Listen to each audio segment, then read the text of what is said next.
Conflict in relationships can often arise as a result of cultural differences.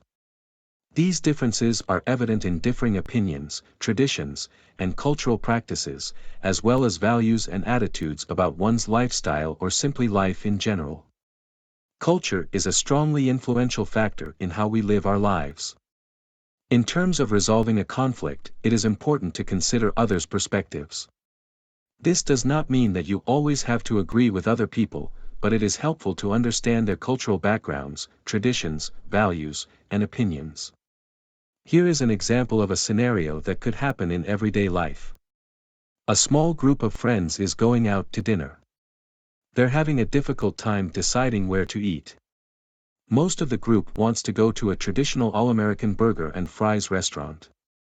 However, one person of Persian descent wants to go to a Persian restaurant. How might you handle a situation like this? Take a couple of seconds to review your choices and answer the question. Feel free to hit pause if you need more time to read.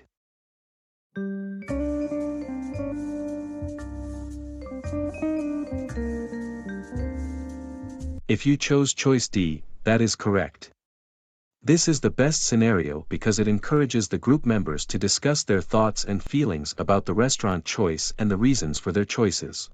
We want to avoid alienating the individual of Persian descent, leaving the group at a standstill, or alienating the other group members. Let's try a few scenarios from the perspective of a counselor.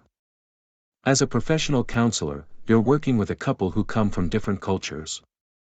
The husband has set viewpoints on the traditional gender roles of his culture. She believes in less traditional gender roles, in which the husband and wife both share household duties and child-rearing responsibilities. The differences in their viewpoints pose a number of issues in their everyday lives. What steps might you take in helping this couple discuss and resolve this conflict? Take a moment to answer the question. Remember to hit pause if you need more time to read.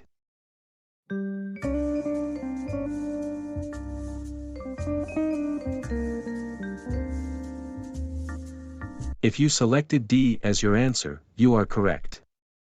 This is the best answer because not only do you allow both individuals to share, but you encourage each of them to discuss their differences with openness and honesty, providing a starting point to resolve the conflict. You want to avoid blatantly siding with one person and forcing someone to align their beliefs with one another or including your own biases. You're working with a couple who are from different cultures. The husband is from a Western country and believes that he can control his life based on the concept of internal locus of control. The wife is from an Eastern culture and believes that her life is mostly controlled by external factors, based on the principle of external locus of control. They are having issues with their finances. After some time listening to the couple, you come to the conclusion that the root issue regarding their finances is about saving money. The wife wants to save money because her belief is that a disaster or negative event could happen at any time. The husband, on the other hand, wants to use their savings for a down payment on a house. This thought scares the wife. How might you handle a situation like this? Take a moment to answer the question. Remember to hit pause if you need more time to read.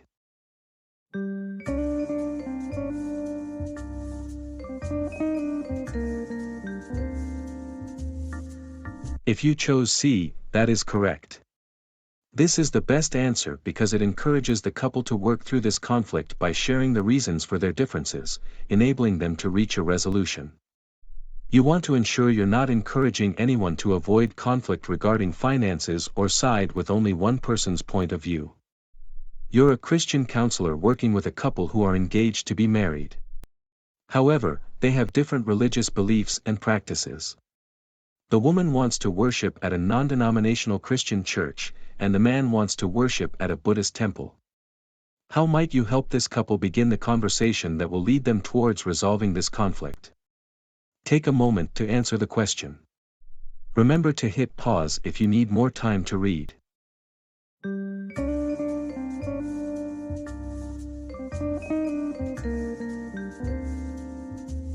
If you selected B, you're correct.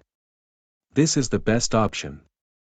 Since this is a serious matter, it may very well affect their decision to marry. As a Christian counselor, you want to avoid imposing your beliefs on your clients, turning people away from Christianity, or dodging the issue altogether. That's all we have today. Continue to develop your skills in managing conflict. Great work.